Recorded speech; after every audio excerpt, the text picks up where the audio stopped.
Hi friends, it's Polly Payne from Horacio Printing. Welcome to our generosity planning tutorial. In this video, I'm going to walk you through our special section of our 2019 planner that's all about generosity planning.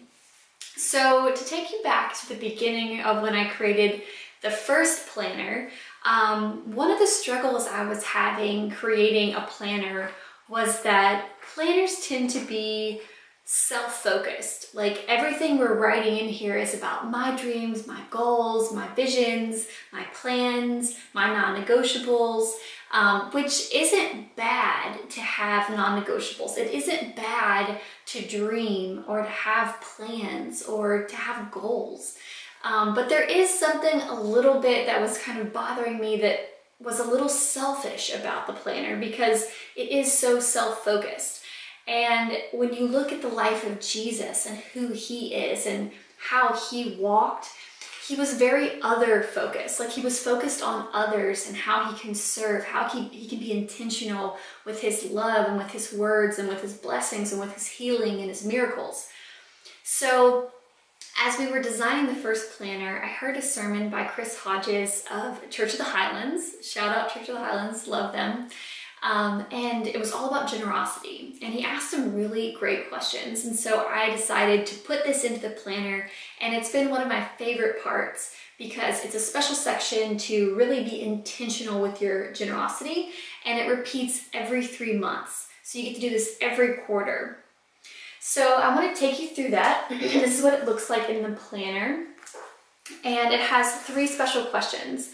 Who am I encouraging and praying for this season? Who and what am I making more time for this season? And then what am I budgeting for this season?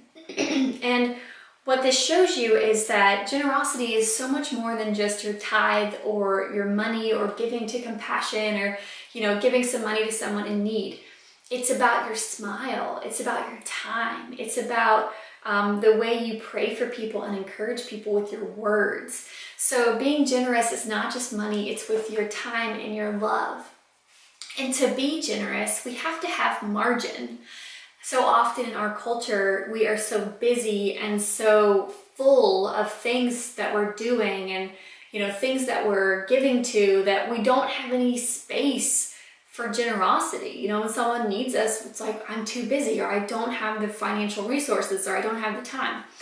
And so that's why it's really important to create a schedule with margin, which takes intentional planning. So let me read you the verse of that inspired the generosity section. 2 Corinthians 9:7 says, "Each of you should give what you have decided in your heart to give, not reluctantly or under compulsion, for God loves a cheerful giver." And I've heard this verse ever since I was little, and I always saw the cheerful giver part, which was pretty easy. Like, okay, I should be happy when I give. Which for me personally, that's not too hard, just be happy. But what's really important here is it says what each of you should give what you have decided in your heart to give, not reluctantly or under compulsion. So it's really being clear that we have to decide how we're going to intentionally be generous. And so this is a special time to really just sit with God and dream with your generosity. Another great verse that I want to share with you is from Proverbs 11, verse 24. It says, "One man gives freely, yet gains even more. Another withholds unduly, but comes to poverty." So this is just sharing that, one man who gives so much, he gains so much.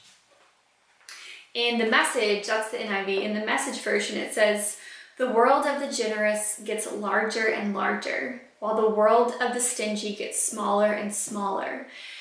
I don't know about you, but it's so easy for us to unknowingly live stingy because we feel like we have lost something, we feel like we have less than what we need, and we feel like we'll never get to where we will have enough time or have enough financial resources. We live in lost less and never. And this is a really unhealthy place for us to live. And the truth is we have everything we need because of Jesus.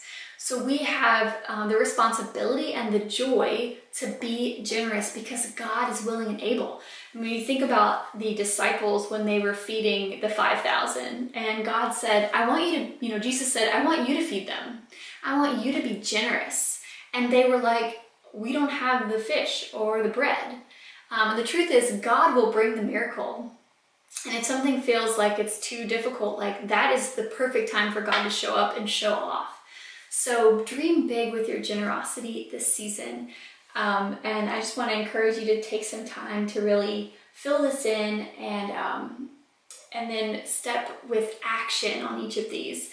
So for example, a great way to encourage and pray for people this season is maybe you're going to commit to writing some handwritten notes to friends, and little encouragement notes to people in your life that need some encouragement this season. We all have people in our sphere that we are purposed to influence.